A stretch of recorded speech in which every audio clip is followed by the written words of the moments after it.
Bien le bonjour et bienvenue dans cette nouvelle ouverture où j'ouvre les numéros de Stormbringer. Cette fois-ci, les numéros 24 et 25.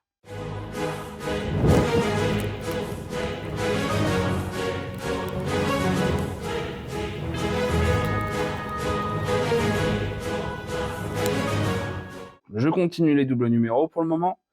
Cette fois-ci, le numéro 24-25. On a ici de la figurine et du décor.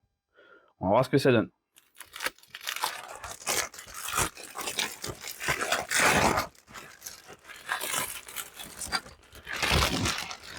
Hop, hop.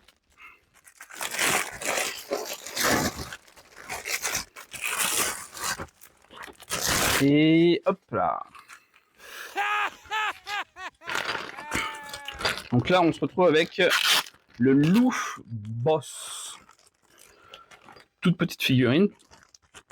En même temps, dans cette faction, première figurine de cette faction qu'on n'a pas encore eue, on a c'est beaucoup de petites figurines. Enfin, je crois qu'il y a aussi des espèces de mini-ogres qui sont rigolos aussi. Donc ça, ouais, c'est une figurine assez emblématique. Elle existe aussi en version en fer.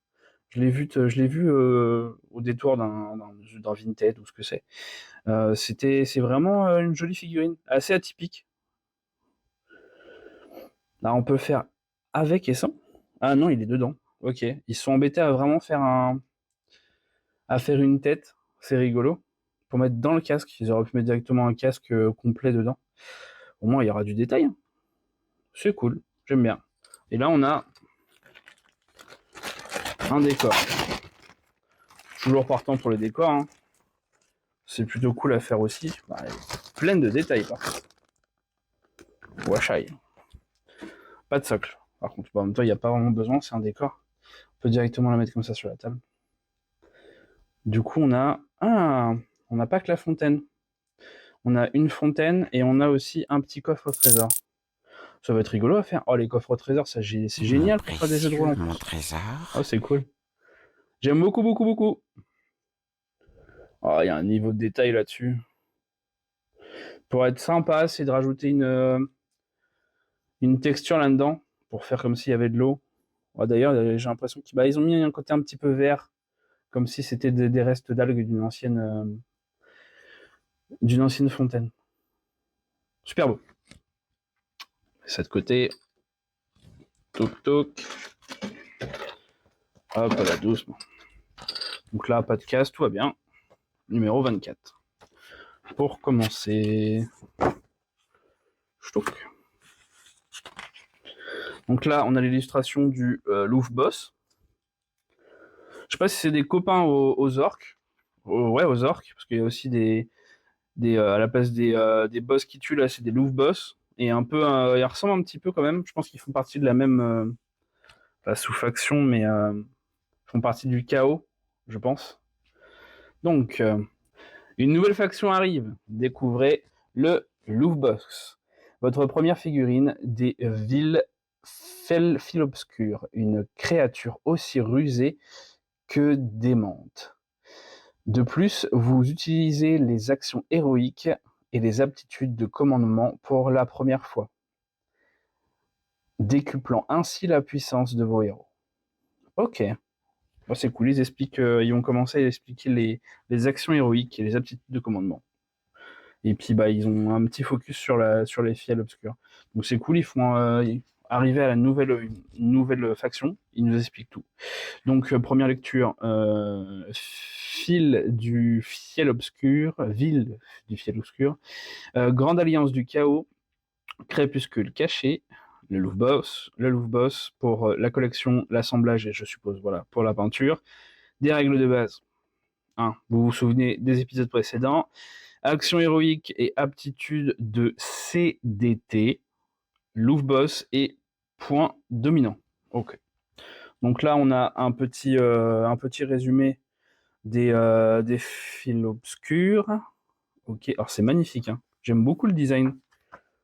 Ça fait un peu, je sais pas, Tim Burtonesque un peu, légèrement. Ça me fait penser un petit peu à l'étrange Noël de Monsieur Jack. C'est rigolo. Enfin, surtout la lune et tout. Les perfides villes du ciel obscur règnent sur les grottes des royaumes mortels. Quand les mauvaises lunes apparaissent, leur ordre attaque la surface. Un peu comme dans Zelda aussi. Ah, il y a un mélange dans ces petits bonhommes, comme quand la lune rouge arrive, et puis ça me fait penser aussi à la lune dans, je sais plus quel, Ocarina of Time ou Majora's Mask, je crois. Il y a un mélange d'univers là-dedans qui est très très original, super cool. Grande Alliance du Chaos, ok. Ils mettent un peu plus de détails sur la Grande Alliance du Chaos. Donc là, il y a le côté Korn, Selesh, Slanesh, le grand rat cornu, qui est arrivé il y a pas longtemps en V4. Il y était pas en plus le roi cornu avant.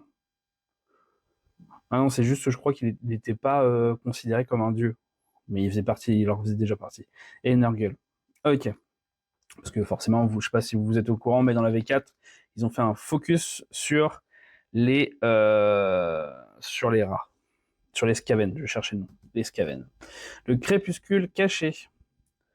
Le cosmos est rempli de secrets et de sous-royaumes étranges. Le plus important d'entre eux est Yulgif, le crépuscule caché, prison de Slaanesh. Ok. Un peu plus de détails sur l'univers au global. Ça, c'est sympa. Oh, c'est coloré. Oh, j'aime beaucoup. Ah, le design. Ouais, j'adore. On se croit un peu dans Fable, tout ça. Le design est un peu cool.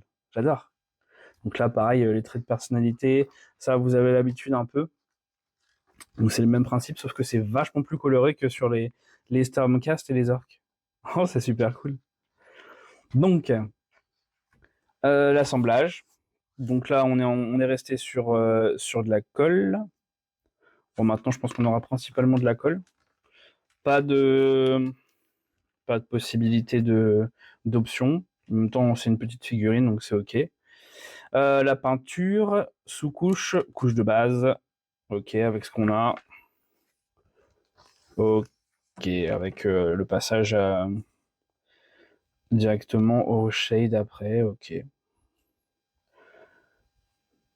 Examinez ces photos. Avez-vous peint toutes les couches de base et tous les ombrages de la figurine? C'est vrai que c'est un truc, même moi, je reviens souvent dessus. Des fois, vu qu'on essaie de faire attention, on essaie de pas trop déborder au démarrage quand on peint, on a tendance à oublier des parties ou pas aller au creux de partout et tout ça, et du coup, ça se voit après dans la globalité. Ça m'arrive encore très régulièrement.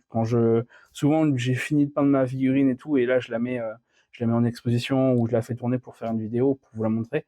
Et c'est là que je vois, bah, mince, avec le zoom et tout, je vois, ah, là, j'ai oublié de la peinture, là, j'ai oublié de la peinture. Ça se voit pas toujours trop, mais moi, je les vois et souvent, ça m'énerve. Règle de base. Ok. Action héroïque, il commence à rentrer là-dedans. Action héroïque, aptitude de commandement, ok. Ça, c'est la première phase, normalement, hein, si je me souviens bien. La phase de commandement. Et les actions héroïques. Les actions héroïques, c'est pas des trucs qu'on peut faire pendant le tour adverse. Ça. Je commence à m'intéresser un peu plus aux règles. Vous allez peut-être y faire attention, mais je vais peut-être, à la rentrée de septembre, m'y intéresser un peu plus. Après, c'est pareil, ça va peut-être faire du contenu en plus sur la chaîne, mais on verra. On en reparlera. La charte d'unité. Ok, une page complète pour ça. Pareil, hein, vous pouvez découper, plastifier pour vos parties, c'est cool. Point dominant, ok. Bon, bah ça, on a l'habitude. Et puis la ronde de bataille. Ça marche. On aura mon impression à la fin. Ensuite, le numéro 25. Donc là, on a eu deux décors dessus. On a la fontaine et puis un petit coffre au trésor. Ah, j'aurais eu ça avant, je l'aurais pu le coller avec mon dragon. Est-ce que je peux encore le faire? On y réfléchira. Ça pourrait être vraiment joli, un grand truc comme ça au pied du dragon. Hein? Vous me voyez venir, hein, j'en suis sûr. Le petit ref. Hein. Bref. Ce numéro ajoute 2 éléments de terrain à votre champ de bataille. Et vous les peindrez avec une toute nouvelle technique, le brossage à sec. Ah, c'est cool, une nouvelle technique. Vous découvrirez aussi un peu plus sur les royaumes mortels et leurs habitants. Donc, le premier chapitre, Royaume des cieux, le deuxième, les collégiales des arcanes, et ensuite l'armée du chaos, dépliant, celui qui est à la fin. Collection, votre champ de bataille en Ulgu, fontaine azyrite, assemblage La Fontaine, peinture La Fontaine. On va avoir apparemment un peu de technique sur le brossage à sec, donc ça c'est super cool. Je suis pas encore très très doué sur le brossage à sec, du coup je vais me pencher sûrement sur... Je vais peut-être pas tout vous lire là parce que ça va être super long pour vous, mais je vais peut-être m'y pencher un peu, voir. Parce que souvent, j'ai un peu du mal. Il faut que ce soit vraiment très sec, j'ai l'impression, et je suis pas toujours, j'ai pas toujours la patience. Ensuite, en règle, encore un petit peu de règles de base. Au pas de course et redéploiement, brouillard sanglant. Oh là. Donc, le premier chapitre, les royaumes des cieux. Ok. Donc là, on est parti chez les Stormcast, c'est ça? Fiel du roi Dieu. Ah ouais. Donc là, on est reparti là-haut. Ça marche. La collégiale des arcanes. On apprend un peu plus encore sur le côté magique, même si on a eu déjà un résumé il y a quelques numéros sur la globalité de la magie. Donc là, on en va un peu plus dans le détail, j'ai l'impression, sur la magie. Ok, donc peut-être les Héliobolis de Ish. Grâce à Ish, la magie des batailles collégiales arcanes canalise la lumière de Ish. Ok. Donc on va un peu plus en profondeur sur la magie, l'utilisation de la magie. Ok, ça marche. Votre champ de bataille en Ulgu. Trait de région. Ok. Pouvoir de l'ombre. Selon le champ que vous décidez d'utiliser, selon l'endroit que vous décidez d'utiliser, ça vous donne des caractéristiques en plus. Je crois qu'on en a déjà eu un comme ça. Bon, c'est sympa, ça donne des specs en plus sur vos parties. Pourquoi pas. Et ensuite, la fontaine. Vestiges du passé. Empire perdu. Cet héritage de la civilisation a du pouvoir d'Azir, s'est mué en témoignage brutal de siècles de conflits. Ok.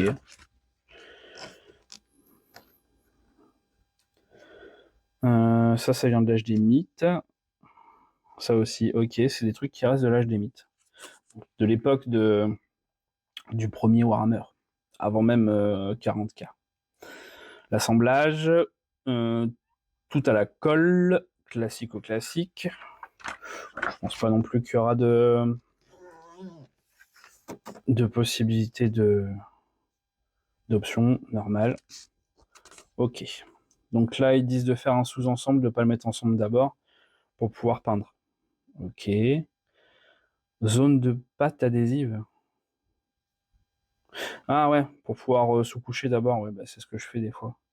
Introduisez le brossage à sec. Ok. Ils utilisent lequel? Le gros? Celui-là, pour le faire? Comment ça va être en sale état, moi? Ah, mais tu peux pas faire super précisément.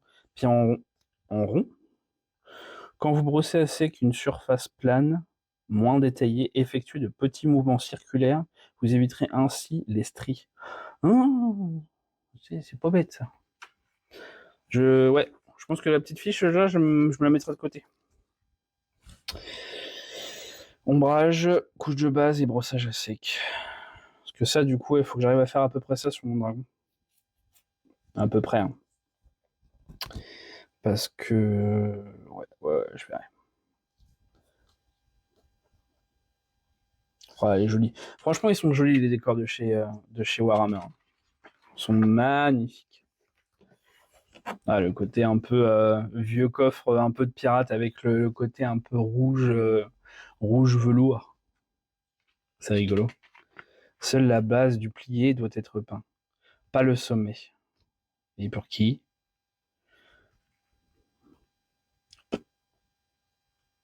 Ok. En même temps, ça peut faire une deuxième déco, hein. Même pas obligé de le coller. Ensuite, les règles. Phase de mouvement, il rajoute un petit peu sur les règles complètes. Encore une fois, les règles ont changé avec la V4. Après, quand j'ai commencé à me renseigner, comme je vous ai dit, j'ai regardé un petit peu le 40K, j'ai regardé un petit peu AOS, j'ai regardé les fers de lance. Dans la globalité, il y a beaucoup de choses qui restent similaires en termes de phase, tout ça. Mais il y a pas mal de choses qui changent. Donc, voilà. Au pas de course. Et redéploiement. Vous avez maintenant toutes les règles de base de phase de mouvement ainsi que de nouvelles aptitudes de commandement. Pas de course et redéploiement. Ok, c'est les nouvelles aptitudes, ça marche. Redéploiement. Brouillard sanglant. Qu'est-ce que c'est ça? Une brume magique et étouffante a envahi le champ de bataille d'Ulgu. Ce brouillard épais, dont on pense qu'il était invoqué par les créatures de l'ombre, a bouleversé les plans de la bataille des Cruel Boys et des Éternels de l'Orage. Des armées sont bloquées dans les ténèbres, tentant désespérément de résister aux horreurs peuplant les royaumes. Mais, pour les plus rusés, cette crise est aussi l'occasion d'explorer le désœuvrement des formations ennemies pour les attaquer. Ok, donc là ils ont rajouté des trucs pour que ça soit plus compliqué dans la game. Ok. Et le dernier petit fascicule, ils en ont parlé, l'armée du chaos. Ça c'est pareil, ça fait toujours de super illustrations. Et derrière, normalement, il y a aussi des idées d'armée complètes, surtout sur l'armée du chaos. C'est magnifique. J'adore le style chaos. Oh là là. Aïe aïe aïe. C'est de toute beauté. Guerrier mortel, chemin de la gloire. Ah là, ça sent le soufre. C'est impressionnant. Vraiment, vraiment impressionnant. Wow. Puis là, en plus, on voit je sais pas si vous voyez bien, mais on voit les Stormcast là qui sont acculés par toute cette marée chaotique. Wow. Ah, les guerriers du chaos là, je kiffe bien. Je garantis pas qu'un jour je ne me laisserai pas tenter. Bon, on va déjà finir cette collection. On a de quoi faire. Allez, soyons raisonnables. Donc, en résumé, jolie figurine, même si un peu petite, mais encore une fois, vu que c'est pas vraiment que ce soit à Warhammer ou dans le fascicule, je pense que c'est comme ça qu'ils se sont basés.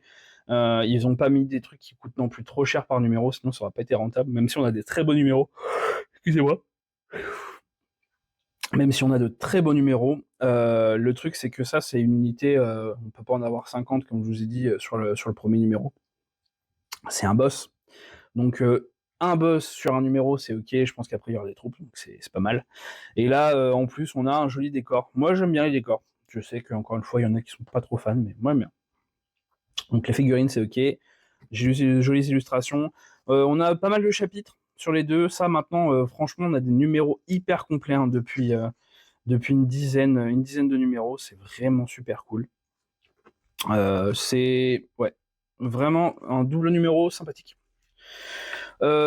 Oubliez pas de vous abonner. Il y a un petit concours en cours. Essayez de faire monter un peu la chaîne. Je compte sur vous. Encore merci pour vos retours et à la prochaine.